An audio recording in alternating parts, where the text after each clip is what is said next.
Welcome, everybody, to this MedicareSchool.com live stream. If you guys can hear me, can you put in the chat? Just say yes. I just want to know that everything's running, and we are excited to be with you. Hello from Georgia. Hello from Virginia. You guys know the drill. You've done enough of these. Tell us where you're from. We'd love to see where you're tuning in from tonight. Awesome. Okay, my name is Josh Music. This is my dad, Marvin Music. Together, we started MedicareSchool.com years ago. We've been helping people with Medicare almost for 15 years now. And really, we set out to kind of change the way most people begin Medicare, because it seemed like forever it was just, people would turn 65 and they would instantly be surrounded by a lot of people who wanted to sell them a plan. So we set out to do something different. We wanted to really lead with education, really explain what's going on in the Medicare landscape, what your options are, both when you're turning 65 and then as time has gone on, as we've had a lot of clients who get older and they need to know, what plans do I need to be on as I get older, what new plans are coming out, what plans are going away, all of these different things. So just want to thank you guys, those of you who are our clients, those of you who are not, thank you for joining us tonight. We're going to talk about drug plans tonight. There's a lot that's been shifting in terms of how drug plans have been looked at the last couple of years, and then even kind of talk about the future. We'll talk about how to find drug plans, how to make sure you're on the right one. We'll talk about the changes that are happening with those. But before we do that, I just want to say, if you are confused about Medicare, if you don't know what to do, maybe you're starting or maybe you've been on Medicare for a while, we would love to be able to assist you. We have a team of people right outside our studio door that every day we come to work and just want to help people with Medicare, help you understand your options. And really, our promise to you is we will lead with education. We're not a hard sales pitch sort of an organization. We're compensated if you enroll in a plan, but really we do care. And we'd love to help you with everything from advantage plans to supplemental plans to drug plans to filling out Social Security paperwork, all the government red tape paperwork we know and we're experts at. There's other companies like us, but we really think we are one of the best in the country, and we would love to be able to help you. So without further ado, I'll let my dad take over. We're going to talk about drug plans. All right. Well, this particular topic is really crucial at this time. Since we've been in business, it is definitely a big year of change, and so we want to address some of the changes, and then at the end of our small discussion here about that with you, then we're going to take your questions, and so feel free to put those in the chat, and Josh and I will stay in here as long as we can to answer those questions. But let's talk about Part D plans. Part D plans actually began in 2006. This was under the second George Bush administration. And it grew over the years, and the initial enrollment was about 23.5 million people. Today, there's like over 53 million people, so it's grown tremendously. I think Part D plans as a program was kind of at their peak in 2019 in regards to plans. There were 16 different sponsors, 901 plans, and it was really kind of peaked there, and then gradually began to go down a little bit until something really massive happened, and that was the Inflation Reduction Act that became law in August of 2022. I think it was August 16, 2022. It was signed into law, and that really has brought a great impact. In fact, as we see plans declining, not enrollment declining, but certainly plans declining, it really was in large part due to what happened with the legislation within the IRA. Part of that legislation, of course, had impact upon Medicare. So the first thing they did was they capped insulin that would be in Formulary at $35. Now, I don't think that was huge financial impact, but it certainly was some. It was great for the consumer because, frankly, insulin has been very expensive. Now, some of the diabetic oral medications are still pricey, but your insulin, as long as it's in Formulary, no more than $35 a month. 3 months supply, $105. So what a great price for insulin. So that was number one. And the second change was insurance companies had to, meaning Part D providers, had to start covering the Shingrix vaccination at zero cost. and it's one that people have to take 2 rounds of that. It's in the multiple thousands of dollars per. I know Medicare doesn't pay that, but the point is very costly, and Medicare took that. And it was typically a copay or at least a deductible on Part D plans, and said now that has to be covered by insurance companies at 0 copay to the consumer. Again, excitement for the consumer, but again, taking these costs and transferring more of that over to the Part D plan. And then they eliminated the donut hole, which was called the coverage gap, and that was just simply a place where the consumer did have some responsibility. Now, honestly, when they had the donut hole in the very beginning, it was terrible. It meant you had no coverage. But then they began to take that coverage and begin to reduce the consumer's out-of-pocket liability. And it began to reduce it down. It finally ended up at 25% up to a certain limit. So it was disappointing to have that, but it wasn't, terrible for the consumer. But then they eliminated that and said no more donut hole. And of course, we started that last year, January 1 of 2024. And then the thing that probably has had the greatest impact has been they put a max cap on out-of-pocket spending for anyone that's enrolled in a Part D plan. And that cap began this year, and that is $2,000. So as long as a medication is in formulary, the most you would ever spend out of pocket would be $2,000. And that really has what has brought the great change. And the reason for that is because there are so many expensive medications that treat today's chronic conditions. They say I think about 90% of all people in our Medicare today are treated for one chronic condition, sometimes multiple. And so what's sad is that some of those chronic conditions are only treatable by brand name medications. I read this today. There's a stat out that says that a new medication, brand new to the market, brand medication new to the market, will cost $300,000 on average the first year. I'm talking about the cost of that medication. Now that's split up between Medicare and different facets. But the point is, when these companies introduce medications that are treating chronic conditions and there's no other alternative, they are very, very expensive. We looked at a variety of medications, and it's interesting. There are 17 medications that treat the majority of chronic conditions. And last year alone, Medicare Part D spent $66 billion on those meds, 17 meds. And so it's actually almost about a third of all that's spent on Part D plans total, 17 medications. So a lot of money going to the pharmaceutical companies for this. And so what happened, and my whole point is, because we have these chronic conditions and with the Inflation Reduction Act, what happened was Medicare redesigned Part D plans. They redesigned the financial structure of Part D plans. Okay, we used to have 4 phases. We had a deductible, and we still have a deductible, and that really hasn't changed. If you're in the deductible phase, and I want you all to know this as you look at your plans, the deductible phase just simply means that if your plan has a deductible, and the majority of them are going to have deductibles this year, not all but most, that means that you are responsible for the full cost of your medications unless you're on a medication that is deductible exempt. And typically a deductible exempt medication would be a tier 1 or tier 2 medication, very low cost generics. And when you look at your formulary and the cost of meds, it'll say deductible exempt. And so that's pretty common. Frankly, 90% of all meds today that are filled are generic meds.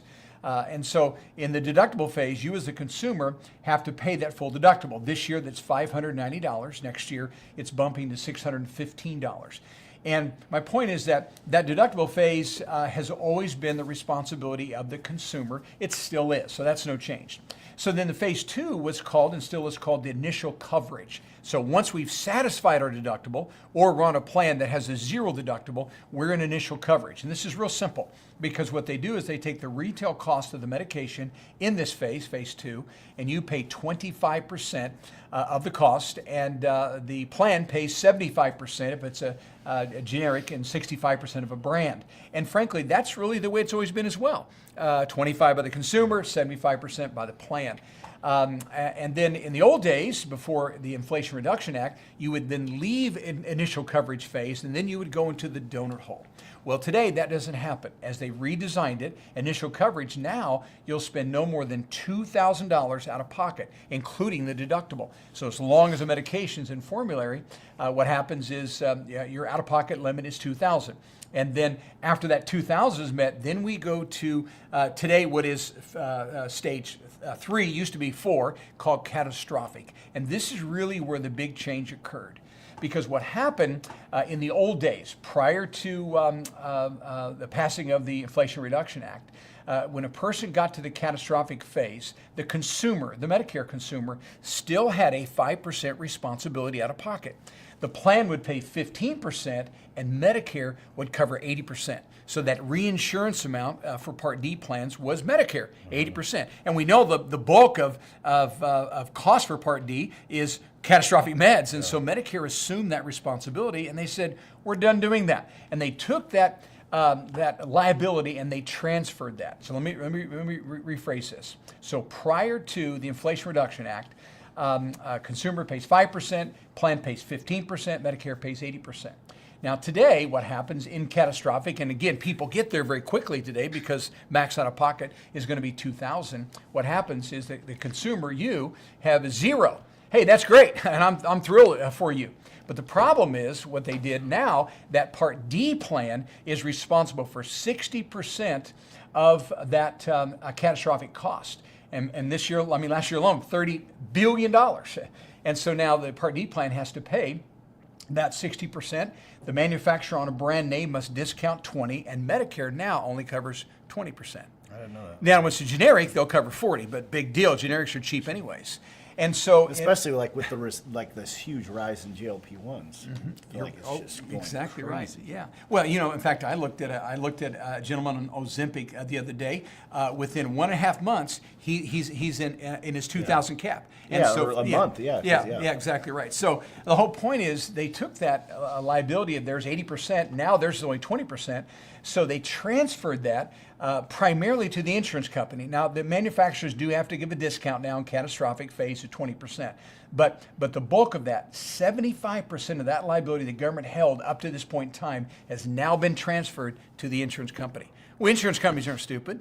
They're not in the business to lose money. So what are they going to do? They're going to drop out of the market. They're going to change their formulary to we have meds. Not cover those meds. Exactly. They're going to increase your premium. Exactly right. So that is the impact. And again, I'm not trying to get political here in any means. I'm just saying to you that act brought a great change to the way Medicare Part D plans look today. And that's why there's fewer and they're more expensive. And tier changes going from a flat copay now to a coinsurance. And so that is going to impact the consumer because the insurance companies are going to pass that back to them. Yeah, the whole drug plan landscape has definitely changed. In some ways, it's simplified, right? Because now, a decade ago, we'd put in people's meds, we would be comparing 25 different drug plan options. Right now, you go in, there's like 6, 7, 8, and there's even some more that are dropping. Right.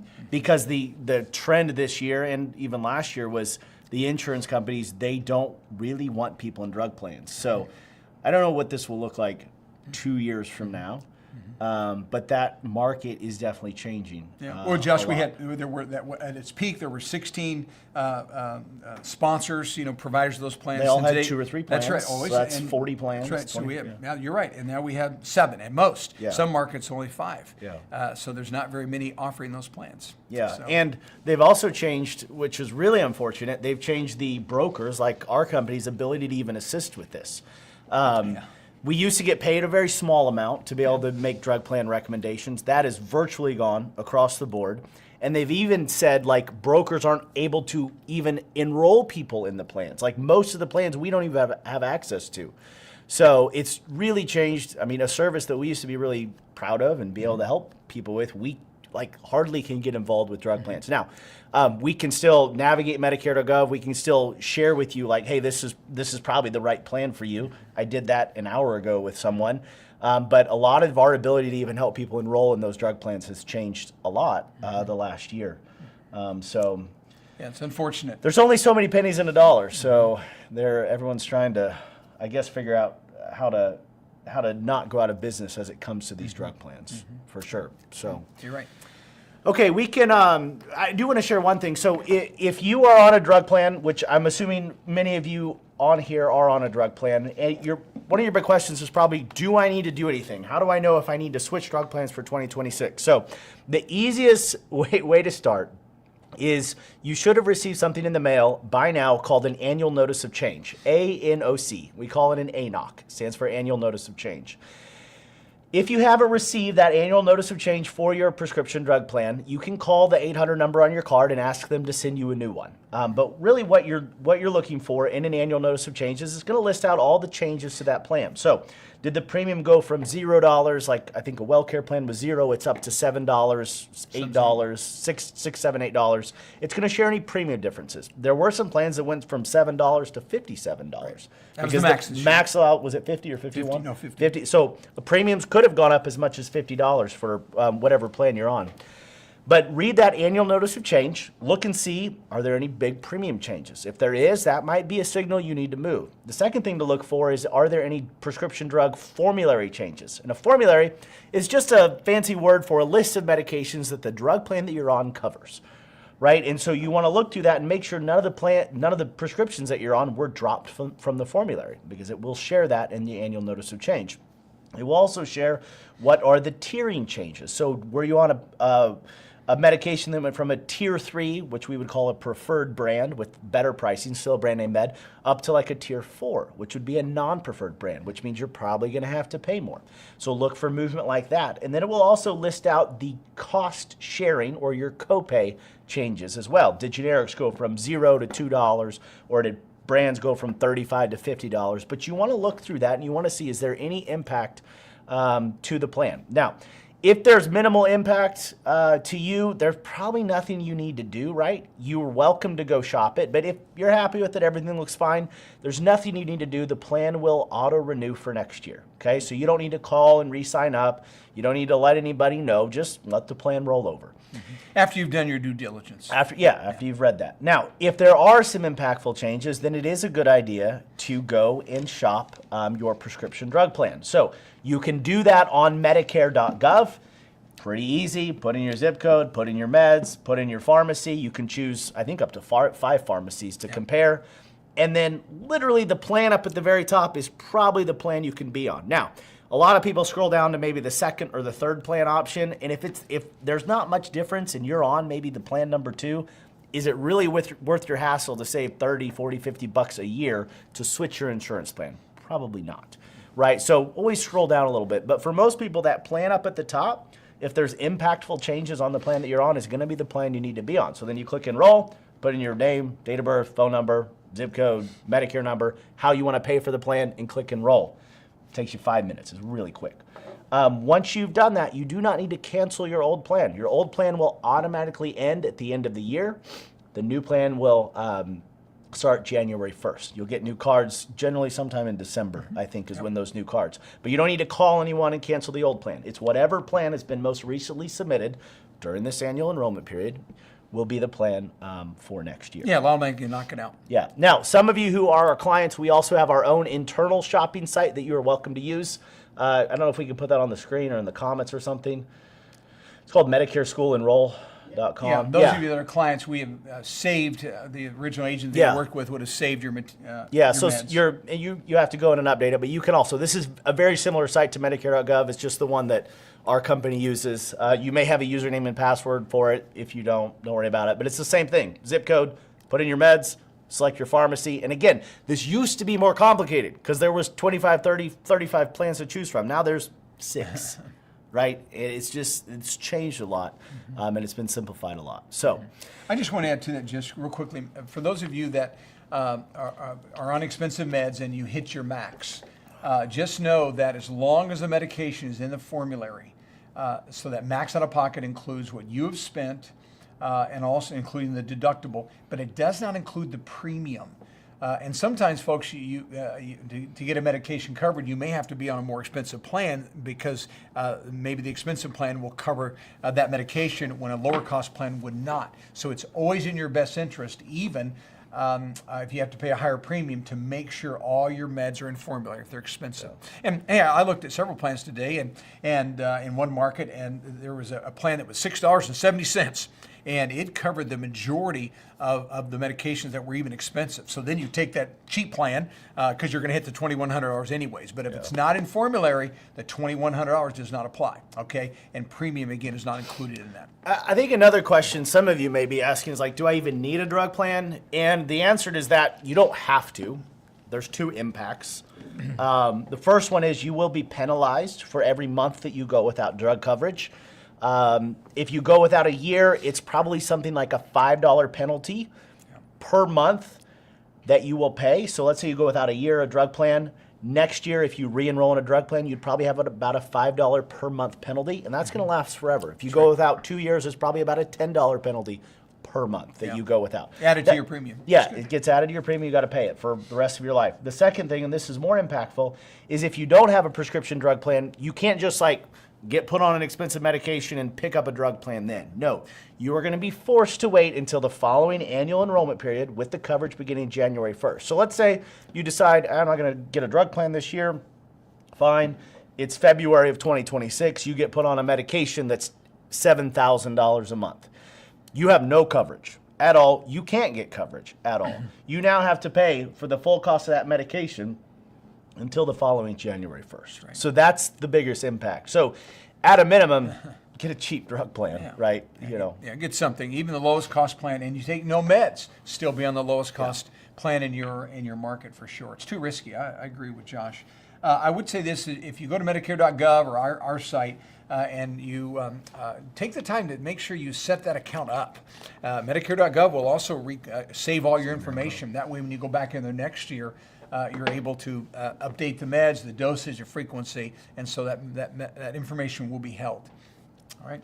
And then lastly, I'll mention this and we can start taking questions, but some of you may find that meeting that $2,100 initially out of pocket, your very first fill, which happens, if that's painful, you can enroll in what's called a Medicare prescription payment plan. And you enroll in that plan through the drug plan that you chose. Every company that offers a plan will give you the opportunity to enroll into that. Now listen, if you take cheap meds, don't enroll into that plan. A payment prescription plan, pharmacy payment prescription plan does not save you money. What it does, it takes that max out of pocket and it spreads it out over the remaining months left in the year.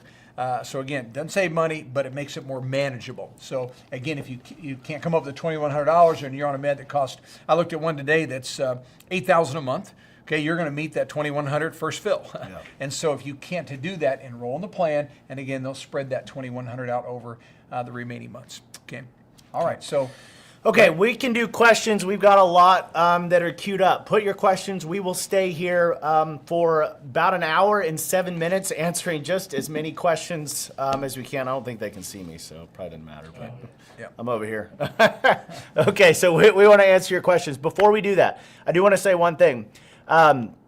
If you don't have a broker and would like us to assist you, we would love to be your broker. There's a phone number scrolling along the bottom of the screen, 823-823-3661.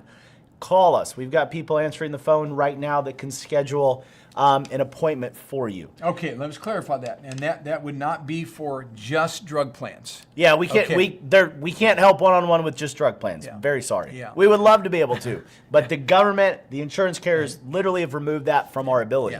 We can help you switch supplement plans. We can help you switch Advantage plans. Or maybe you're brand new to Medicare and it's time to set up. If you're brand new to Medicare, when we set up your supplement plan, we will help you navigate Medicare.gov and at least recommend a drug plan. For those of you who are not comfortable navigating Medicare.gov or Medicare School Enroll to look for drug plans only, we have a daily live stream, so kind of just like this, where we actually we have somebody who goes live every day at 2 p.m. Central Time. That's noon Pacific and 3 Eastern, so at 2 p.m. Central Time. We will go live every single day, and we'll walk you through how to choose a drug plan. We'll train you how to do it, because the best thing you can do as it relates to drug plan is be empowered to spend about 15 minutes a year making sure you're on the right drug plan. There's not a bunch of options. Zip code, meds, pharmacy, enroll in the top plan. That's literally about how complicated it is. So you can join that live stream. What's it called? Live RX Help. I think that's right. LiveRxHelp.com. Okay, so can you put that on the screen? LiveRxHelp.com. We're going to put this on the screen. And that's every day, Monday to Friday, 2 o'clock. Not dot. It's dot. LiveRxHelp.com. There You're good. So, okay, so we're going to put this on the screen. You guys can write this down. 2 p.m. Central Time every single day. We will go live. Somebody from our team and they will show you how to use Medicare.gov or show you how to use our site called MedicareSchoolEnroll.com. They will take your medications, as many, I think she can usually get to 20 or 30 people, and actually do a prescription drug plan recommendation and tell you how to enroll. So Yeah, first come, first serve. yeah, definitely first come, first serve. So yeah, okay. The other thing I'm going to say, and we're going to hop into questions because we really do want to answer all of your questions, is if we can help you, our promise to you is we will be transparent. We'll show you your options as it relates to supplemental plans or advantage plans, and we'll help you enroll in a way that really doesn't cause you any stress, gives you peace of mind. We lead with education. We want you to understand the benefits you're getting because we really have two goals with everyone we talk to. Number one, we want to be able to help you get into insurance plan that you keep forever or as long as possible. And the second one is your experience was so good that you tell all of your friends about us. If you look at us on Trustpilot, Google, Facebook, we've got thousands of 5-star reviews. And it's really just our honor to be able to serve you in this way. It is. And no cost. Yeah, it's all free. Remember, the insurance companies always pay the agent, not you. So we never send a bill to a client, ever. So happy to There's help some we would like to, though. Okay, let's go to some comments and questions. All right. Okay, Medicare website shows plans for 2026 with annual price for each drug. Is deductible factored into those annual prices? Trying to figure out monthly drug price, but can't just divide by 12. Yes, the deductible will be factored into that. If you click a little deeper in there, there's actually a spot that says show the monthly. Okay, so you got to click into the plan, you scroll down a little bit, and it says like show monthly, and then it'll show January, February, March, April, exactly what you'll pay. But that annual price does include the premium, any deductible you'd have to pay, and any co-pays or cost sharing that you'd have to pay at the pharmacy. Yeah, and some of the sites will separate drug cost as well, from annual. But when it does say annual, it almost always means total cost of Total meds, annual premiums, cost, everything. yep. Exactly right. I've seen this question a few times, so just to clarify. What is a formulary? So a formulary is a fancy word that literally means this is a list of medications the drug plan covers. And it puts every single medication into a tier. Tier 1 is going to be your preferred generics. Tier 2, the non-preferred generics, so maybe a little bit more. Tier 3 is preferred brands. Tier 4 is non-preferred brands, so maybe a little more expensive brand name medications. And then Tier 5, and sometimes there's a Tier 6, are those specialty medications that are generally a lot more money. Yeah, let me clarify something about formulary also. When you look at the plans, whether there's 8 or 10 or 12 in your market, you're going to see some differing prices, premiums. And the difference is the formulary. What you have is a what we call a standard formulary, and usually those kinds of plans are going to have a premium around $30 or less a month. Standard means there's probably 2,500 medications in that formulary. Certainly a few brands, but lots of generics. If we upgrade to a plan that's going to be $30 to maybe $50, $60, now it's going to have a broader formulary, more medications, more brand name medications, and then you may have a plan that's $100 plus. And that's going to have 4,000 medications in there. Not everyone needs that, but some of you will. And there's a higher premium, of course. The deductibles normally either 0 or lower. Plus, sometimes we have lower cost sharing in those higher premium plans. And the most important thing is that your meds are covered. But again, when you see these different prices, what you're buying is the formulary, the amount of meds that will be covered by the plan. Okay, happy client here from North Carolina. Shout out to Evan. Evan's amazing. I'm playing golf with him on Sunday, along with our video guy. He's a cool guy. All right.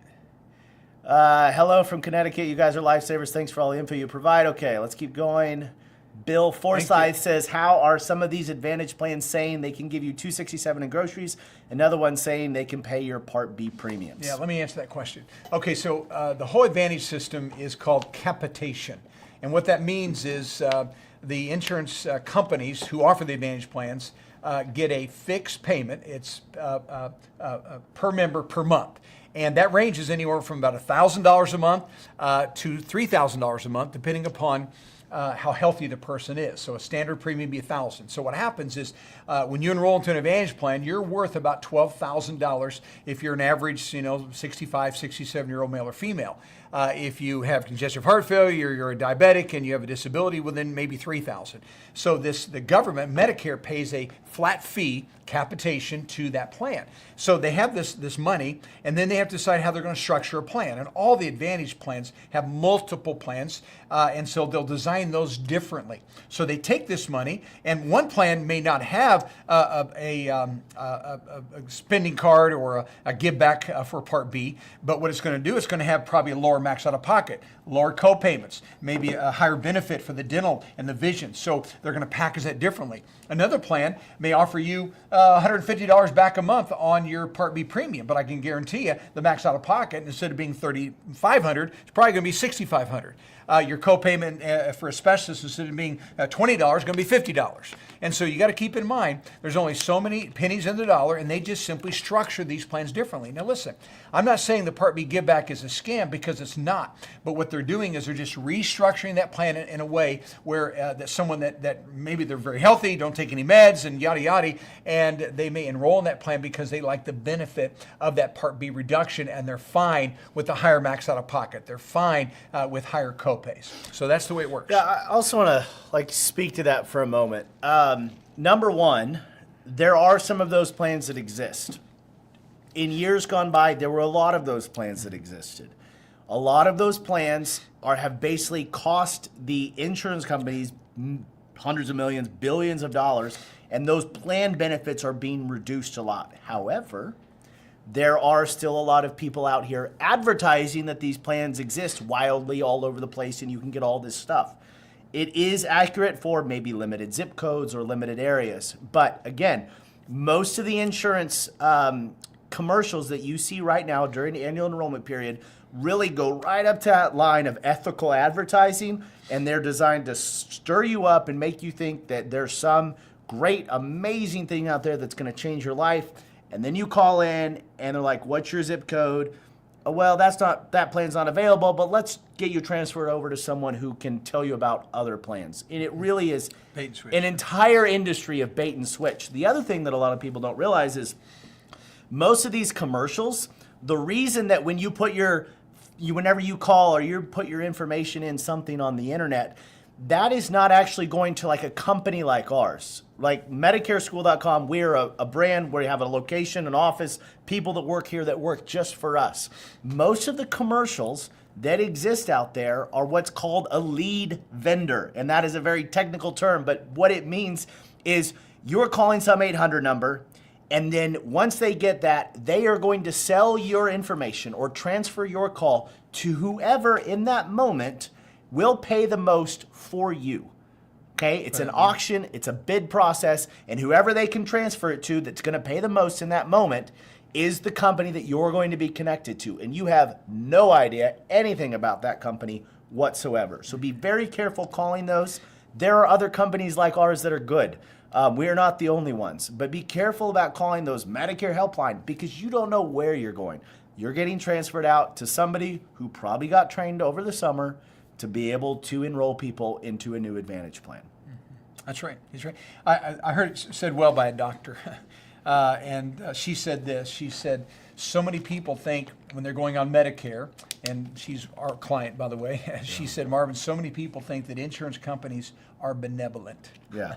And folks, they're not. Now, I'm not saying they're crooks, but they're not benevolent. They're taking that money and just repositioning that money in different plans. That's what they're up to. All right, let's keep going. Marvin and Josh, William, Greg, welcome. You join a lot of our live streams. Thank you always. If my Medicare Advantage plan closes down, what supplement plans are available to me, or is this company by company basis? In other words, are F, G, and N all available to me? Depends. Yeah, it depends on you when you started Medicare. If you're eligible for Medicare before January 1st of 2020, then you can get what's called a guaranteed issue Plan F. After that, it's going to generally be Plan G. There might be a carrier-by-carrier basis that would let you get into a Plan N as well. Did I say that right? Yeah, you did. But clarify what he's even asking, because some people may not know. Yeah. What this means, if you're on an Advantage plan, been enrolled in that plan, and that plan terminates, and there were at least 2 million terminations this year, all those people lost their plan, and they have a guaranteed issue right to get a supplemental plan, no underwriting, but that guaranteed plan is not one of the 10. I mean, it's not all the 10. It's one plan. So starting Medicare for 1/1/2020, Plan F. Started after, Plan G. That's the guaranteed issue right that Mr. Gregg is talking about. Yep. Okay. Right. Okay, I take no prescriptions. Debbie Brown, I take no prescriptions. Do I need a plan? What plan would be best for a healthy person?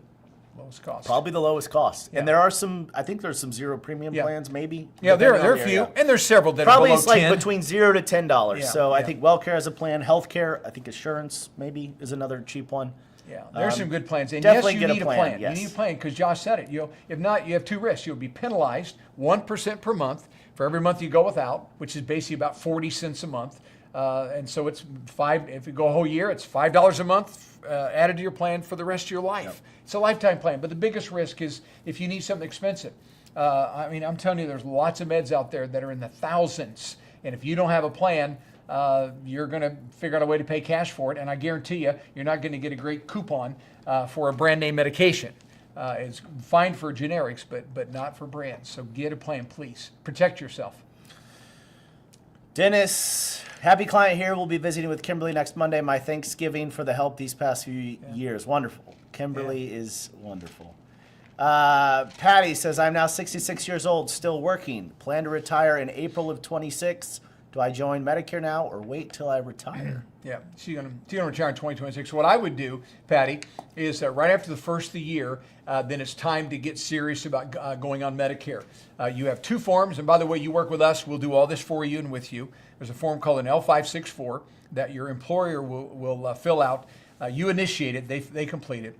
To verify that you've been working and have had credible insurance at work. And by the way, it could be your spouse as well. But the point is we have to verify you've had credible coverage back to 65. We do that with the L564. There's a second form called the 40B, and that's the form that we use to let Medicare know when you want to start. So if you're going to retire in April, during the month, you'll be covered through the end of April. Then you'll probably want to start your Medicare May 1. If you're saying you're going to retire in March and need coverage in April, then again, anytime after January 1st is a perfect time to do this. And we would do everything for you and with you. So give us a call. Any of you that are watching, we help people enroll in Medicare every day. We'll come and alongside you and help you with that. Social Security at the same time if you want. Those of you coming in after retiring after 65, it is a different process, and we're happy to do all that for you. So reach out to us. Okay, UCare is going away in 2026. How can I be sure I can get the same coverage I get today on UCare? I now have no co-payment. Primary doctor visits don't pay for meds. Co-pay or specialist visits only in Minnesota. Yep. It may be difficult for you to find the exact same plan. Minnesota has undergone probably more upheaval than any other state in the country as it relates to Medicare Advantage plans. There are very few plans that are available. I don't know if you're okay paying a premium, but you do have a guaranteed issue right to get into a Medicare supplemental plan, like a Plan G or maybe even a Plan N. We'd have to see the state rules there and the carrier rules. But you can call us. We can compare, see if there's something that's available for you. But I understand 126,000 people up in Minnesota got dropped by that UCare plan, and you guys are definitely needing to get new coverage. So give us a call. The phone number's at the bottom of the screen, and let's see if we can find you something that is at least as close as possible. Kay Carter, why do Part D plans not want to cover asthma inhalers? They are so costly. This has been, this is since the beginning of time. They've always been expensive. Yeah, they are. I looked at several plans today, and Symbicort, which is someone has COPD, it's rarely covered by plans, but there are some. The Ventolin, the Pro Air, all those inhalers are still covered, and really at a very reasonable price. I think you can hey, oftentimes find a GoodRx coupon for those, can't you? Yeah, I would check GoodRx coupon. Also, the other day, I actually, some of you know this who watch, but I had a detached retina. And had to have a prescription related to that, and I went on Single Care's website, and it was actually half of what GoodRx coupon was. Oh, Single Care? Single Care, yeah. Okay. And I'm not saying it always is, but it was for that particular prescription. So those are discount platforms. So that's a good way to check. And listen, you still need a Part D plan. We would never use single care, GoodRx or Cost Plus Drug Company in lieu of having a Part D plan, but it's fine to check your meds on there. If cash is cheaper, get it that way. Yeah, one maybe a little tip on that is if the cost is pretty similar, let's say you take a few medications, if the cost is similar between like GoodRx or using your drug plan, use your drug plan, because anything that's run through GoodRx or these other companies is not going and adding up to the cap, or the deductible or the cap, right? So be careful of that. I've heard of people like, I can save $3 and use GoodRx, on this $97 medication. It's like, don't do that. Run it through your drug plan, because then you're going to eventually hit that cap and then really won't pay anything. Zero. Yeah. Yeah. Okay. Mary Lou in New Mexico had WellCare Part D this year, looking to change to HealthSpring Assurance RX, formerly Cigna mail order. Yes, so much cheaper than regular pickup. Mail order is a good option. So many people use mail order. And HealthSpring is fine as well. HealthSpring's Of course, fine. there are no more Cigna plans. This company bought Cigna earlier this year and just rebranded to HealthSpring, so that really is a fine option. If it's a good match, for your meds, enroll in the plan. Good plan. Evening, if on spend down, a C-SNP plan, which stands for Chronic Special Needs Plan, which is a type of Advantage plan that is targeted for people who have a chronic condition. And I don't qualify for a SUP plan, but if the government removes the Medicaid status, would I get a guaranteed right? Medicare since 98. Okay. Yeah. Well, I will tell you, it varies state to state.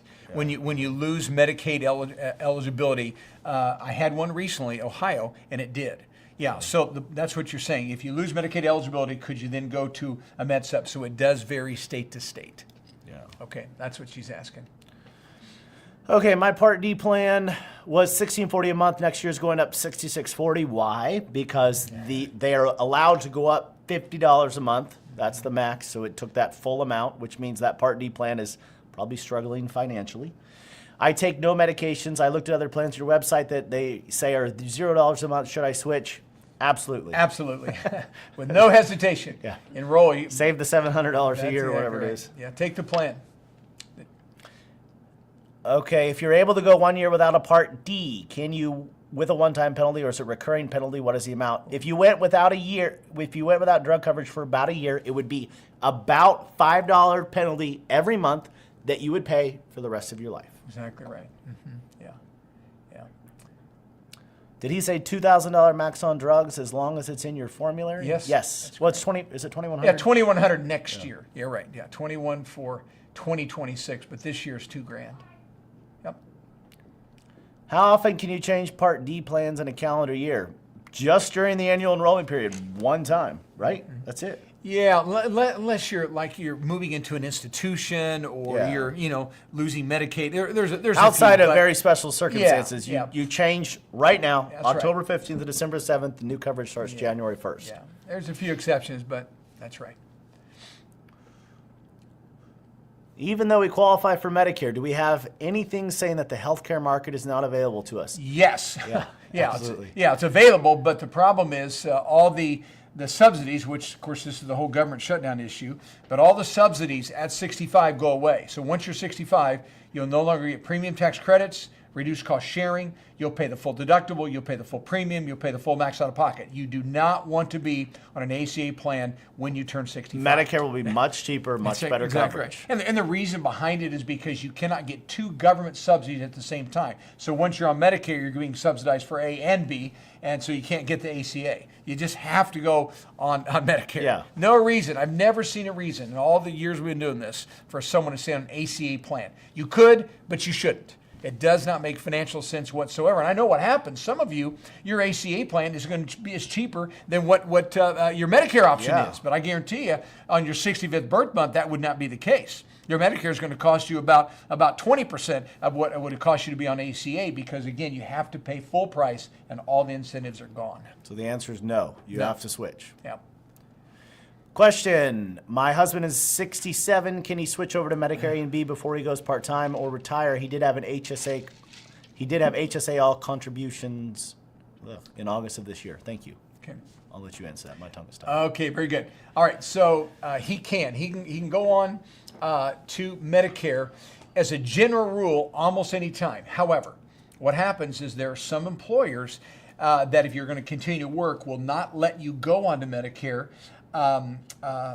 except during the company's open enrollment season. Now, they cannot do that when you're turning 65. You have a life-changing event. You have the right to come off the group plan and keep working.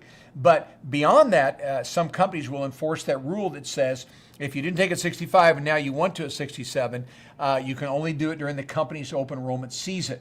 Now, most companies say, hey, good riddance. We'll let you go anytime you want to because we're having to pay for this. But I want to make sure you're clear on that. And so as far as contributions go, what's going to happen, right now, if he were to enroll, let me say it this way. If he enrolled this month, October, they're going to backdate his A date 6 months. And so if you go back 6 months from today, it's going to be whatever that is, September, August, July, June, May, April. He's going to have an A date of 4/1 of 2025. They always backdate the A date 6 months or to 65, whatever's first. And so if he's backdated April 1, if he put maxed out of his HSA, now he's overfunded if he contributed to August. Now the max is about $440 a month. So if he's just putting in $50 a month or $100 a month, it's no big deal, even though they're going to backdate the A date. But if he's been maxing out, he's overfunded his HSA. Now, that is also not a big deal because you can tell your accountant just to make the adjustments. Instead of that money going in pre-tax, you should have paid taxes on that. And that way you pay taxes and you haven't overfunded and you will not be penalized. Okay? That's the way it works on HSAs. The backdating of the A date can get some people if they've been maxing. Okay. All right.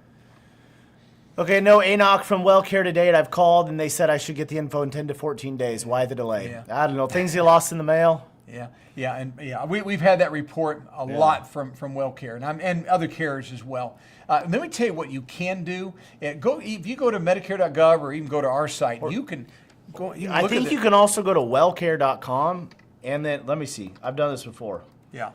But You can go to WellCare and then they've got something called, I think it's Plan Details and Documents, and then you can find your annual notice of change in there as well. So Plan D's, okay. Let me say this to you, Mike, also. Go ahead and put your meds in, whether it's our site or Medicare.gov, and it's going to shop all the plans anyways. Yeah, and then you can open up plan details. There's a thing called the summary of benefits, and what's the other one? Evidence of coverage. And that gives all the details. And I know there'll even be on that site. Yeah, and it really doesn't matter what the ANOC says. If you go in and put in the website, it's going to show you what are the best plans for next year. Right. If it's different than the plan that the WellCare plan you're on, then maybe you should switch. Yeah. That's what I would do, Mike. You can get that information just kind of a roundabout way. In Virginia, new to Medicare, help. Well, there's a phone number on the bottom of the screen somewhere down here. There we go. Hey, anything you need, we will help you with, I promise. Call in and tell the agent you need help getting enrolled in Medicare and you're looking for plans, and we'll go through all the options. It'll be a great experience. You'll speak with someone that Josh and I have trained and work with every day. So anyone that you deal with, we know and we trust. Okay, Scott says I'm 5, probably 65, and not on a drug plan, but my wife is still working and we are on her plan at work. Do I still need to sign up for Part D? It's probably creditable coverage. Oh, yeah. You don't. So you don't need to. No, you don't. That's interesting. That's an interesting coverage. Yeah. So you're fine. It's Part D plans can be employer plan, a union plan, VA, TRICARE. There's a variety of Part D plans that are equivalent to a variety of prescription coverage that's equivalent to Medicare Part D plans. And when you have credible coverage, no big deal. It's just fine. Okay. Sharon says I'm on auto pay for my current prescription plan, but plan to change to another in 2026. Will the automatic billing of my current drug plan stop when I change companies? Yes. It will. Yeah, and you'll have the opportunity when you enroll the new plan to select a payment option. It comes out Social Security check, direct bill, or auto draft. So, Do we have to reapply for extra help annually or once and done? No. As long as nothing has changed in your financial status, you haven't lost any of the coverage you have, like SSI, Medicaid. As long as there's been no changes there, that will continue to roll over to the next year, for sure. I think we need to respond to this, just to clarify again. Okay, Amy Moore says, my drug plan went up from $20 to $70. I will be calling. Amy, we are unable to assist you with a drug plan change one-on-one. The insurance companies have just, and government have really like pulled our ability to do that away.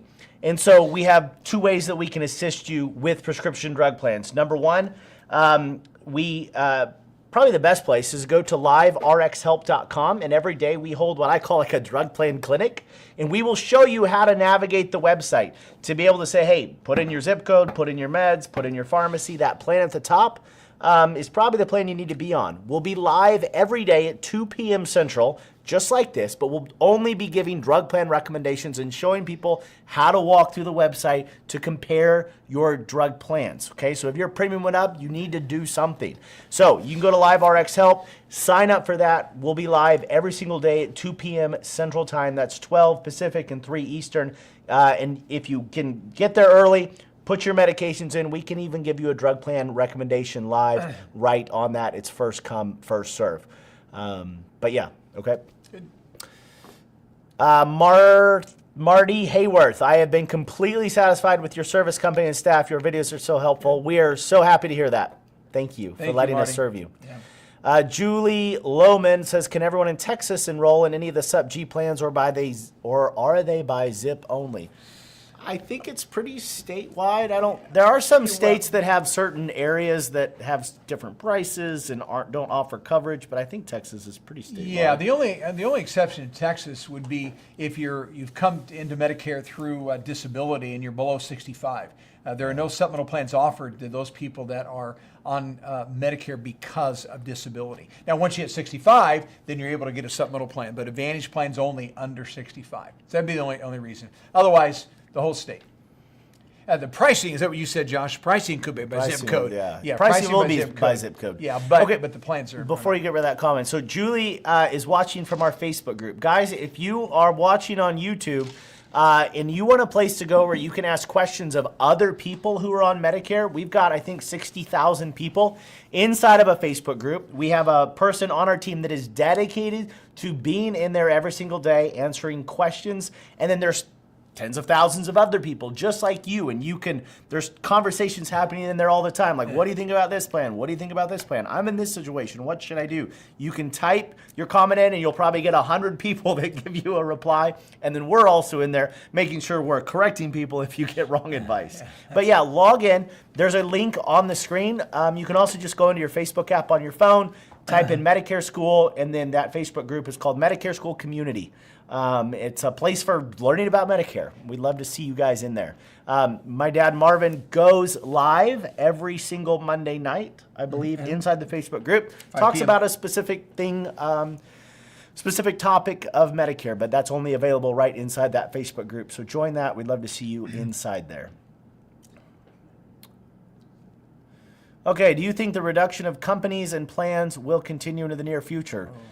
What's going to happen is it's going to probably increase, so we're going to have more plans that go away, and then it will decrease, and new plans will be added, and that market will stabilize. It'll probably take a couple years for that. We expect there to be plan terminations that continue to happen at least for the next couple of years, primarily in the PPO markets, which I understand if you're on an Advantage plan, lots of you want a PPO, right? Because a PPO generally means you can go out of network. It's maybe a larger group of doctors, but Advantage plans, when they began, they were set up as a managed care. The whole model from a financial economic perspective was really an HMO model. And HMO is kind of a four-letter word, but the PPO plans don't really work financially. And so we're seeing a lot of those PPO plans go away, and we can kick and we can scream about it, but we have to live in reality of what's happening. And so a lot of things, and the good news is these HMO plans have really gotten a lot beefier in terms of their networks, in terms of their benefits. They're not quite as maybe scary as they once were. But we're going to see a continued decrease in PPO as it relates to Advantage plans, and more of a resurgence of HMO plans that are full of benefits, big networks. So that's kind of my opinion. Yep. Anyway. No, I think you're right. I agree.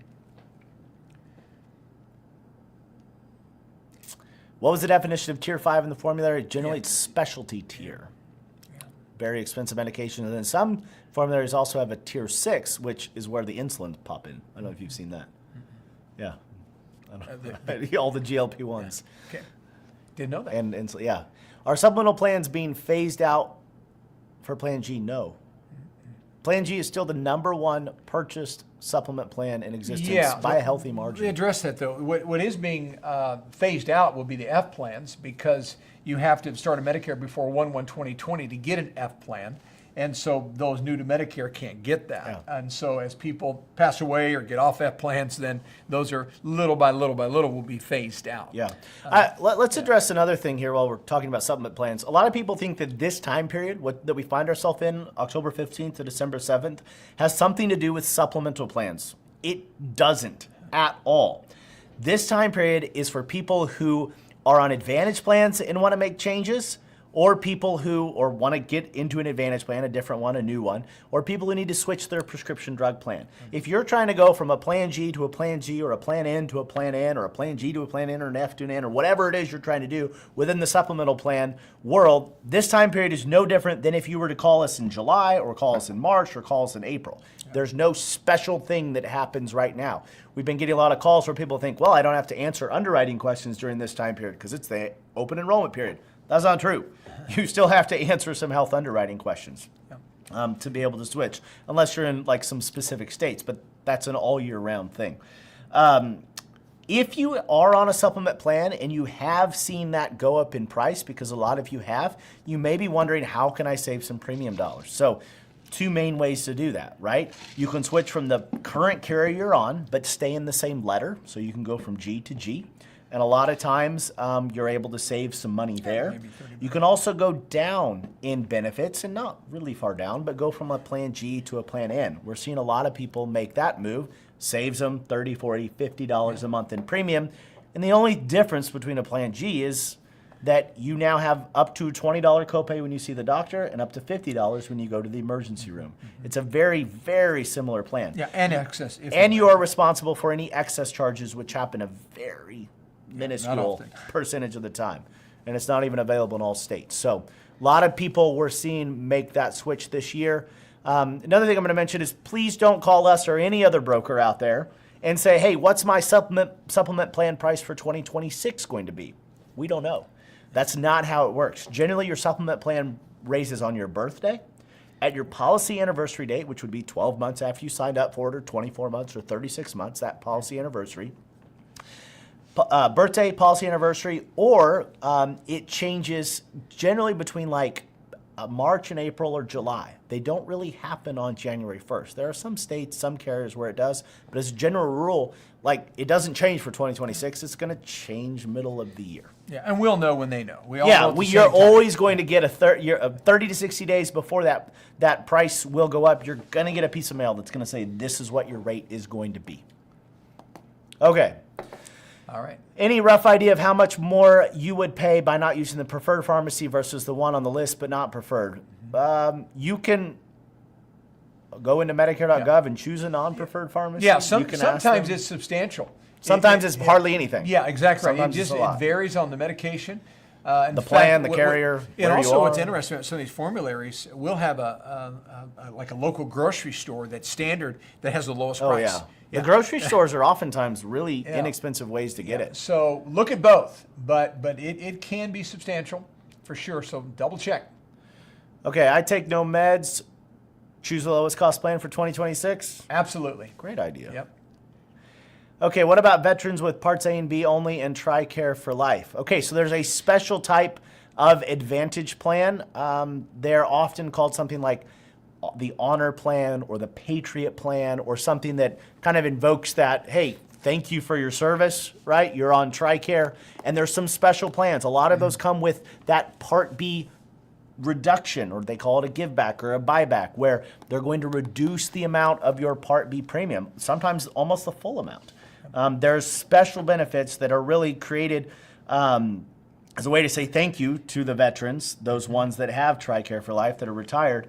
We'd love to help you kind of sort through those, and you can call us at the bottom of the screen, phone number at the bottom, and we'll walk you through all that. Yeah, let me just add two things to that. If you decide to do nothing beyond A and B with TRICARE, you still have good insurance. You do.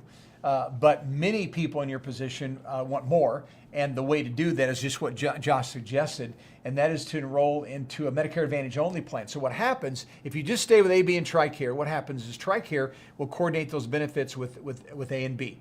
Or if you enroll in an Advantage plan, what happens, TRICARE will coordinate then with that Advantage company. And then the benefit to you is what Josh just said. You'll continue to get your medications through TRICARE. And since the insurance company doesn't have to cover your meds, TRICARE is doing that. They're going to give you a sizable amount credited back to your Part B, which means your Social Security check goes up if you're on it, and if you're not, your Part B premium goes down. So those are very, very nice plans. I agree.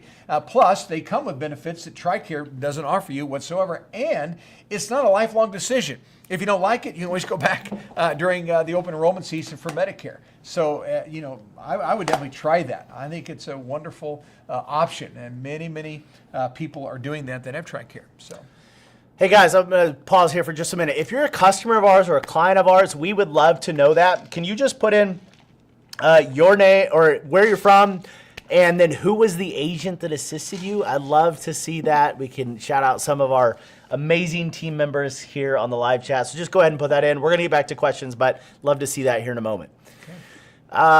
Because of the cost increases and plan changes, I'm thinking about switching from ARP UHC Part D to WellCare Value Script. Is WellCare Value a trustworthy plan? It's as good as any of them. that's right. Yeah, it's fine. Yeah. There was a bunch of news and noise about it last year. They alienated a lot of the people in the industry. It's still here. Use it. Yeah. It's fine. I know. Yeah. Yeah, a lot of those UHC plans went up substantially. Yeah, the United Healthcare plans went up a lot. Okay. Good evening. If you have Part D and keep the same plan, will the Medicare prescription payment plan also renew? Good question.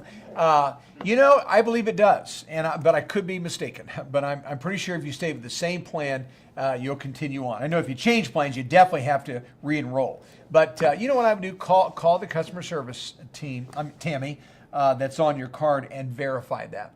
But I am pretty sure it auto-renews. I do. Okay. Okay. Let's see. Sorry about that. I'd like to know that. Okay, what causes and how often do drugs from the manufacturer rise? Is that something you can plan for before purchasing your Plan D, or does your copay just go up without notice until you go to pick it up? So, is there drug plan changes that happen in the middle of the year, cost increases? Yeah, and it can happen. Yeah, it definitely can happen. I would tell you, Jeannie, it's not real common, but it could happen for sure. I've seen it, and yeah, there's no way to really prepare for that. You'll find out when you go to pick it up. Yeah. Okay. New Jersey, San Francisco. Agent was Robert LaFrenz, born Texan. Marvin, my guy, Matt. A lot of New Jersey customer. Aaron Butler, wonderful. Kirk Driscoll. Randall Billings is my agent. Texas. Andrew, Tennessee. Matt C. Dylan again, customer Missouri, Ian Anderson, Washington, D.C., Indiana. Wow, wonderful. Noah was great. Oh, awesome. Thank you, guys. It's good. Thank Love you to see for that. letting Okay. us see Hi, Marvin. My wife is going on Besseremi for blood cancer, which costs about $3,000 a month and is in the formulary. What happens if all the Part D carriers drop that drug formulary? Well, it's in right now. Yeah. Yeah, well, Mike, you're. They have sad to cover. that she has that for sure, but yeah, you're right. Yeah, they have to cover at least 2 medications, if available, in every disease category, and so that's why. So at this point in time, it's covered. I would plan on that continue to be covered. If not, I do know there's other medications. In fact, I think I looked at 5 or 6 of them today for different cancer situations, and all of them cover the brand except one. There was one, I don't even remember what it was, some cancer med, but it covered a very expensive generic. Yeah, every single plan. Yeah. Okay. So, yeah, you should be fine. Marvin, can I continue to contribute to my FSA if I'm on Medicare? Yes, yeah. The only rules that apply to contributions would be HSAs, Health Savings Account. And that's because, it rolls over. And with FSAs, user will lose it. So you can do that. Just no HSAs if you're on Medicare. Flexible spending is fine. Okay, Debbie says, I haven't heard from my supplemental regarding a rate increase. Should I contact them? No, you don't need to. They will contact you. Again, it's not tied to January 1st. You probably won't see a price increase till mid next year. Yeah. Well, I don't know when you start your policy, Debbie, but let's say you start in July, then 30 to 60 days before July, they'll let you know of your any rate increase for the coming year. So Yeah. again, tied usually to policy anniversary. Yeah. Okay, what considerations choosing among carriers for a particular gap supplement? 10 carriers offer a plan. She supplement with premiums ranging from 100 to 300. There you go. Okay, very good. Well, if it were me, and I'm going on Medicare in January, I turn 65, I would look at the initial premium matters for sure. Doubt I'd go with someone that's going to be on the high side. So of those companies that are going to be the low to medium range, I would look at what kind of a market share do they have? Are they a regional carrier or a national carrier? Most of the carriers will report information to us so that we can look at the stability of the rates. We actually can look back 3 years, 5, sometimes 7 or 10 years to see what kind of price increases those companies took in the past several years. Now, we're not sure that history is going to repeat itself, but more than likely, their stability in the past is going to be a reflection of their stability in the future. So here's what I'm saying. Look at initial premium. Wouldn't pay the highest for sure. Not going to get any better coverage. If you get a G, coverage is all the same. So look at those companies that are more on the lower to medium size and shop them to see how stable they have been. Our view is this. It's kind of a silly illustration, but I'm going to share it with you. We like a company that has a larger market share, and the reason for that is because then the claims coming through that group is spread out to more policy holders. If you're in an ocean, you're in a canoe, small boat, big body of water, going to feel every single wave that happens in that ocean. But if you're in a cruise ship in the ocean, sometimes you don't know you're in the ocean. Why? It's a large vessel. And so a large group is like the large vessel. There's going to be claims. There's going to be cancer. There's going to be joint replacements in the group. But the more people that are in that group, the more that risk is going to be spread out. So that's really what we look for in a company. And we'd be happy to talk with you about that. We'll go through that, share the comparisons, and kind of brainstorm with you about the companies that are in your area that are stable.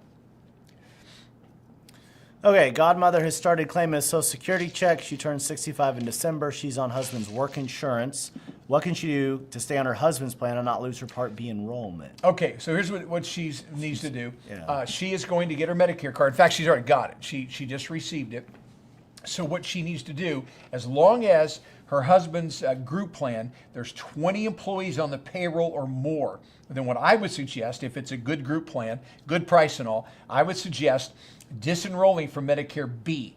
She can't disenroll from A because she's on Social Security, but she can disenroll from B.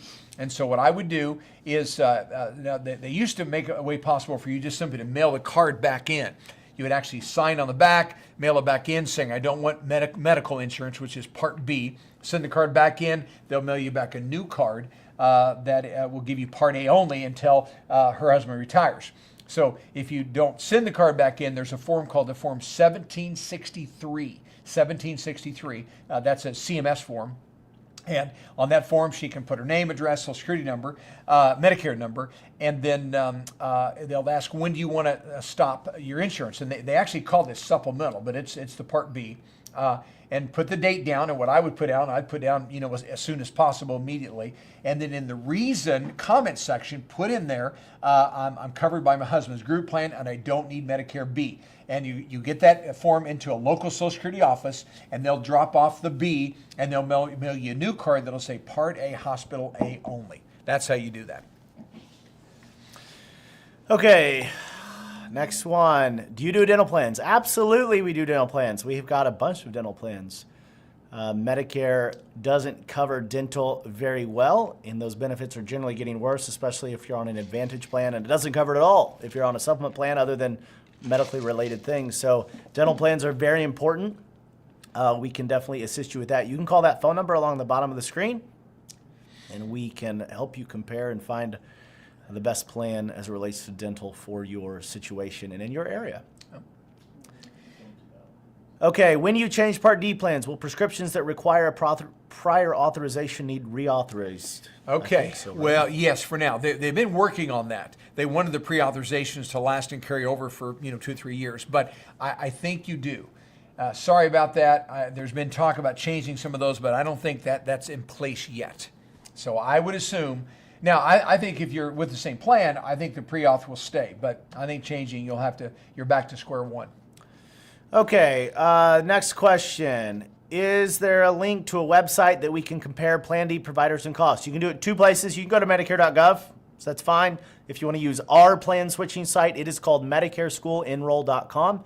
We're going to put that up on the screen, MedicareSchoolEnroll.com. And if you just joined us, if you go to liverxhelp.com, every day, 2 o'clock Central Time, Monday to Friday, we have a staff member there helping people to know how to use that system, making suggestions. So We'll every give day, you a plan 2 o'clock. recommendation. You Yep. can put your meds in. We'll tell you what plan you need to be on. First come, first serve, for sure. Okay, any advice on checking if a medication is on your formulary while you're at the doc's office compared to finding out through your pharmacy? No, you need to find out on a website. Yeah. So you can go, that's interesting. So maybe you're on a plan, it's July, your doctor says, let's go on this med. How do you know if it's covered by the plan? That's a good question. Yeah, well, Medicare.gov. You can Yeah. do that, or our site. Yeah. Just sign into one of those portals and put in your zip code. All your plans are going to show up. You know which one you're on, and so click on the one that you're on and put in that prescription, and it'll let you know if it's covered and at what price for sure. Is there does everyone still get mailed a formulary still? Is that a I don't thing? think so. I think they're all online formularies today. Yeah. I could be wrong, but I don't think so. Okay, I turned 65 in July 2026. When do I enroll if still employed and have insurance at my job? When you retire. Yeah. As long as your employer has 20 people on the payroll or more, you don't have to do anything with Medicare at all. Stay on the plan. Now, if you work for a small employer, that's different. 19 or fewer employees on the payroll, you have to enroll into A and B. And most people go ahead and drop the group plan because they find Medicare is a better value anyways. But if your group is 20 or more, again, that's payroll, then you don't have to do anything. Now, folks, if you don't have an HSA and you're going to keep working, I still would enroll in Medicare A only. It's fine to do that. The only people that we discourage from enrolling in A only while they keep working is those that are contributing to an HSA, because once we have Part A, we can't put new money into the HSA. So, sir, as long as you don't have an HSA, take Medicare Part A, and you can do it 3 months before, so that'd be June, May, April, so anytime after April 1 next year, you can enroll into A only. You'll have an A only card, and then when you get ready to retire, you'll come into B using the special enrollment period, and reach out to us, and we'll show you what paperwork's involved at that time. Okay, how much are people paying to select a supplement plan? I'm assuming you're asking how much does a supplement Premium. plan cost? Depends on where you live, Excuse how me. old you are, your gender, male, female. Yeah, can I just share, and Josh is right, mainly location, but right now on average, I would say your G plans for someone turning 65, for a lady's going to be in around the $80, for a man's going to be about $90. And A again, G plan? no, I meant the N, I'm sorry. Okay. My bad, I said G, meant to say N. So N's right now about that $80 to $90 range. Maybe 100. Maybe 100, and the G plans are going to be in that $130 to $150 a month range. Now, There are some states yeah, where it's some states quite a are bit more more. than that. Yeah, please. I'm just saying average across the board. And then also, if you're single, you pay a little bit more, because if you're married, we get a household discount. If both spouses are going to be with the same company, we get another discount on that. And so there's ways that those prices can be improved. And that's part of our job, to make sure we get you the very best price. But that gives you some kind of an idea. So they're not $1,000 a month, folks. They're usually in that $100, $150 a month range.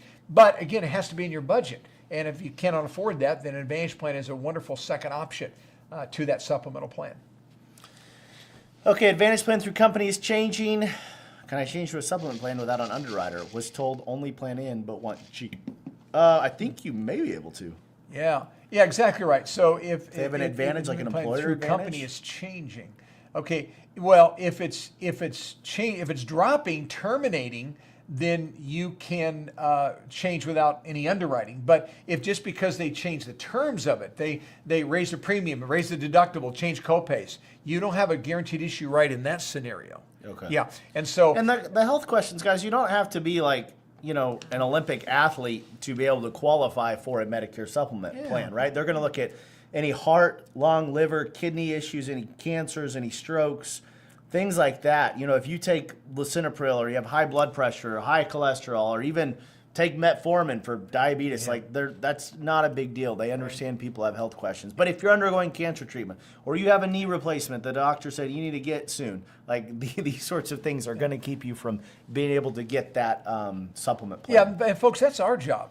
Yeah. You know, we're brokers, so we know what carriers like and don't like, and so our job is to try to find someone that we can get you approved with. Yes. And we'll do that if we can. So listen, I don't know of any state that says you're guaranteed issue in. It could be an option, but the guaranteed issue product from a federal standpoint, started Medicare after 1/1/2020 is a G plan.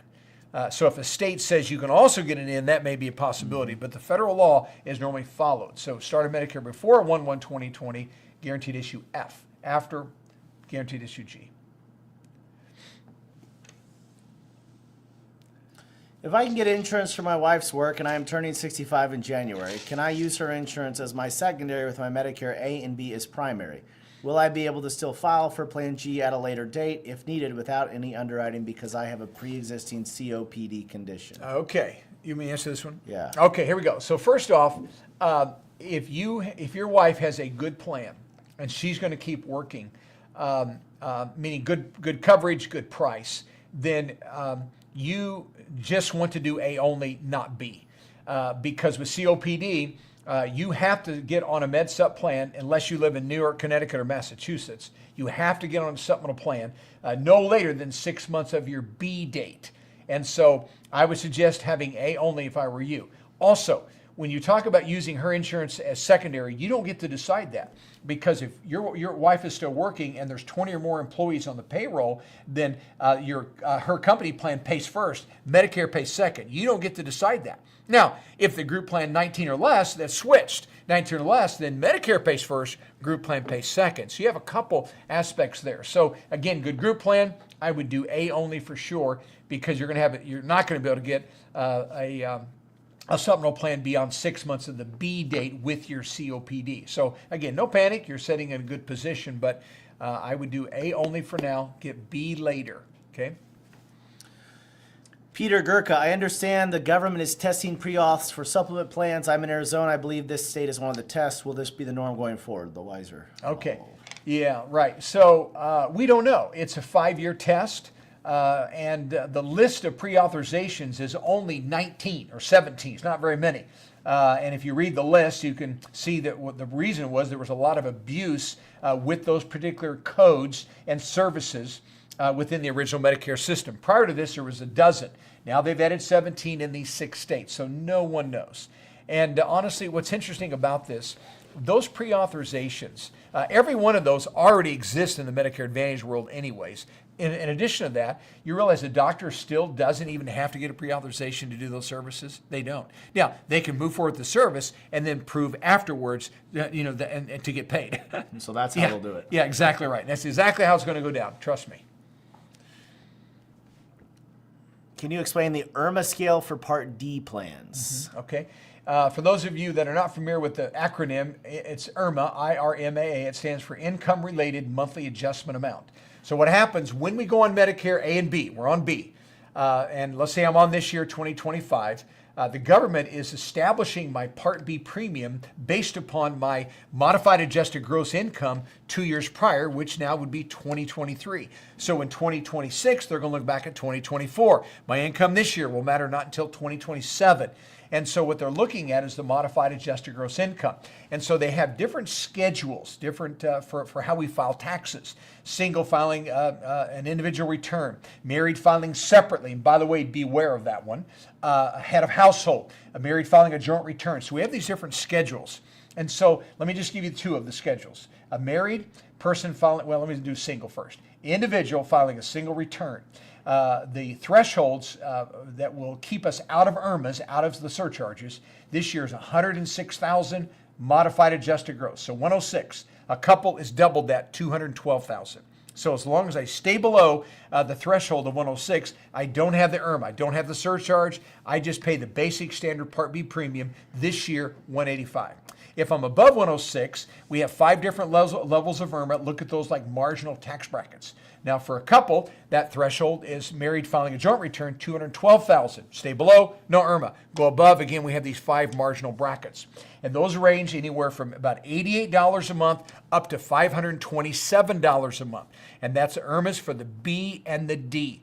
All right, so what happens sometimes as they look back 2 years, maybe you've retired a year ago or this present year, that we can also appeal to IRMAAs if that life-changing event has affected your income. So we can say, by appealing, don't look at 2023, I've semi-retired, I've retired, my spouse died, we're divorced. Those life-changing events allow us the opportunity to appeal to IRMAA. We submit the paperwork to a local office, and then you typically are going to win your appeal, and the IRMAA either is reduced or goes away fully. And by the way, you work with us, we'll help you through all of that. Okay, this is a service that we provide for our clients, and glad to do that. That's the IRMAA. Okay, what are a few drug companies similar to GoodRx for drug plans? You said Yeah. Single Care, Cost Well, no, Plus. but they're not drug plans. Just Oh, they're be not clear. drug companies. Yeah, I okay. think he's... Okay, I'm not I think trying to he's- be overly technical here. I'm just saying to you a few drug companies similar to GoodRx for drug plans, okay? Well, GoodRx is not a drug plan. Yeah, That's no, all I'm it's under- saying. yeah, it's under It's a drug. discount platform, and maybe Yeah. that's what you meant, think okay? Yeah, when we talk about drug plans, we're talking about United Healthcare, Humana, Aetna, WellCare, those kind of plans.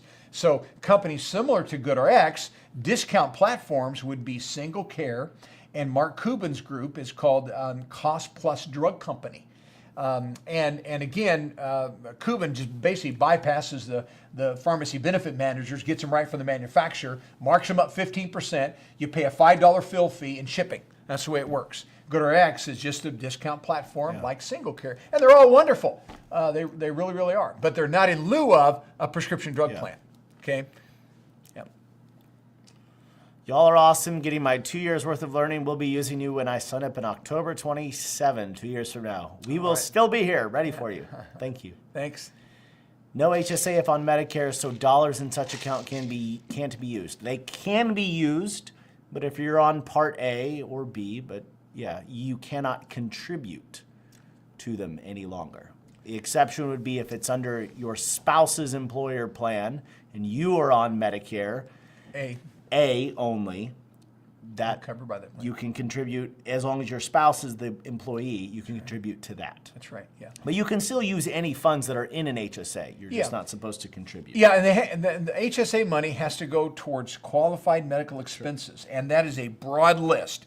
But you cannot use, or not supposed to use, HSA money to pay Medicare supplemental premiums. You can be reimbursed for B, you can pay your drug premium, your copays, your deductible, all that stuff, just not MedSup premiums with HSAs. Okay. Okay. Can I switch from in to G in New York if I feel my copays are creeping up beyond what the extra premium might be to go to G? Yes, you can. That would be, yeah. Plan Gs are pretty pricey in New York, but if that's the case, that's the case. That's right. Yeah, it's can. a year-round open enrollment state. Yep. Anytime. Okay, I just finished chemotherapy and everything, thank God, is okay. Wonderful. Wonderful. Would I qualify for a supplement? Or when would I? Probably 2 to 3 years from now. They like to have 2 to 3 years of no Cancer-free, no treatment-free. cancer-free, treatment-free. Yeah. Free. Yeah. Does Part B cover any dental prep things like bone grafts? Okay. Well, it could. Medicare will cover, like let's say someone has like bone grafts. I don't know what that would be for. I just know this: if it's I guess if you medical- had facial reconstruction surgery. if someone had like cancer of the jaw, there could be something going on there where there's some reconstruction. It has to be pretty major. Has to be medically necessary. Part B is not going to cover the typical things you and I would think about for dental extractions and fillings and root canals and crowns and implants and stuff like that. But when it comes to, someone's going in for a transplant, they'll pay for some preventive, make sure their teeth are healthy, those kind of things. So it's just minimal is the way we try to teach you when it comes to the dental that Medicare covers. Only medically necessary. Sounds good. Yeah. Okay, if I'm on Plan N, will it continue? Absolutely. That's yours for as long as you want it. They cannot cancel it on you. Yeah. Folks, that's the beauty of a supplemental plan. They're lifetime. Yeah. Yeah. Take it with you, move. It's yours for life. Pay the premium. It's yours. Can insurance companies change their formulary offerings during the plan year? If so, how does that affect me if my RX is dropped? I think it's happened before, but it's super rare. Yeah, super rare. Yeah. If the FDA came in and said, hey, this medication is no longer safe or whatever. Yeah, pretty much they get locked in because they get a bid and they get their funding from the government for the plan benefit details as they are submitted. Yeah, and they can do it, but like rare. Josh says, it really is infrequent. I'm in New York. I'm on SSDI, so I picked up an Advantage plan. Can I switch to a supplement plan? When you turn 65, you will be able to. Well, she's in New York. I guess, yeah. Well, that's an interesting question. Yeah. I think we're not positive about the federal law says that insurance companies do not have to offer med-sup plans to people below 65. There are a few states that override that federal law, and Josh, I guess, is going to look for it because I really can't tell you about that in New York. I'm not sure if they require the carriers to offer those or not. Some states allow it, but the companies charge so much most people don't want it. Can you tell? Because I don't know. Yeah, I don't. Yeah, I'm not positive. Let's keep going, Daniel. He's going to look. Okay, I'm enrolled in Medicare A only. My employer is bouncing between 19 and 22 employees. Any recommendations? Wow, that is really interesting. Wow. What would I do? I don't know. I guess what I would do is compare. Let's see, what does it cost you to be on the company plan? And if the company covers it fully, and because you're in this kind of risk position here, what you may want to do is look at the cost of being on Medicare A and B and a supplemental plan and drug plan. Look at that package. Maybe it's $325, $350 a month. Say to your employer, hey, I'm willing to go on Medicare because we're kind of going back and forth here. And many times your employer gives you a raise because they're paying something anyways. And that would be a win-win situation. Now, the only time really it's not win-win is if you're really high income and you have a high IRMAA. That can be a little more challenging. But as long as you don't have an IRMAA or even a slight IRMAA, many times it makes sense to go on Medicare, see if the employer, since it's not your fault they keep bouncing back and forth, it reduces your risk, but also probably their out-of-pocket expenses as well. They may be delighted. Now, they can't pay it for you, but they can certainly give you a pay increase to cover it and add some taxes to it, and you win. Probably better insurance and better price. That's what I would do. Okay, guys, we've got about 2 or 3 minutes left. We'll try to answer a couple more questions real quickly. If an Advantage plan cancels its plan on December 31st, when do you have guaranteed issues for a supplement plan, and when must you choose another available Advantage plan? Right now. Yeah. If you've got notice, let's choose it now. Let's not wait around for that. You need to get enrolled in your next plan right now. Yeah. Don't wait. There's everything that's out for 26 is out. Yeah. There's no new plans that are going to come into being. No Everything's been approved. So we would encourage you, go ahead and do it now. Okay, Jeff in Florida says the IRMAA is paid to Medicare, not the SUP or Part D company, right? That is correct. That's right. The Part D IRMAA is handled by the carrier, is it not? Am I wrong? No, they'll be billed along when they get their B IRMAA. They'll get their D IRMAA attached to the invoice. Okay. Yeah, for sure. Yeah. If you're on Social Security, it comes out of your check. All of them will. But if you're not, it'll be a direct bill. Okay. What would be a good plan of attack for drug plan for my wife undergoing cancer treatments, surgery, and we don't know what drugs may be prescribed before open enrollment ends? Mm-hmm. I understand that. You may get some options of which ones they are. Yeah. Go into Medicare.gov, add them all in there, and see if there's a plan that covers the vast majority of them. Yeah, I would try to get a little clarification on what are the most common. Yeah, I would totally agree with that. I did a little bit of research on this today. Man, I wish I had that list for you. Here we go. And I'm not saying your wife's going to take these, but you Revlimid in the generic form was covered. Imbruvica, Xtandi, Pomalyst, Ibrance, all these were covered by all the plans. So Josh is right. Put them in that formulary. All of them in. Push the button, and it'll come back and say 4 or 5 covered or 6 or 6 covered. It will let you know that for sure. So ask the doctor what may be possibilities. Put it into that platform, and you'll know. You really will. I am keeping my current drug plan. Do I need to re-enroll? No. There's nothing you need to do at all. Just let it auto roll over. Guys, thank you. It's been our privilege to hang out with you and spend some time with you all this evening answering some of your Tell me questions. again, Monday, next Thursday. We will be live again Monday and Thursday of next week, same time, same place. Go to our Instagram. You can ask questions. We have an Instagram account. It's called Medicare School, if any of you use Instagram. And you can ask your questions in there. And then we have a lady on our team named Erica that will actually go and record answers to your questions that you put in there. So it's a great way to get questions answered. You can also go into our Facebook group, ask your questions in there. We'd love to help you. And then if you need help with a new supplement plan or you need help with the new Advantage plan, unfortunately, we can't do help with only drug plans. But if you need help with a new supplement like a Plan F, Plan G, Plan N, or a new Advantage plan, call that phone number at the bottom of the screen, and we would love to assist you. It's been our privilege to be with you tonight. Yep. Thank you for all of our wonderful clients that are on here. It's just such an honor to be able to work for you guys. So thank you so much. All right, thank you.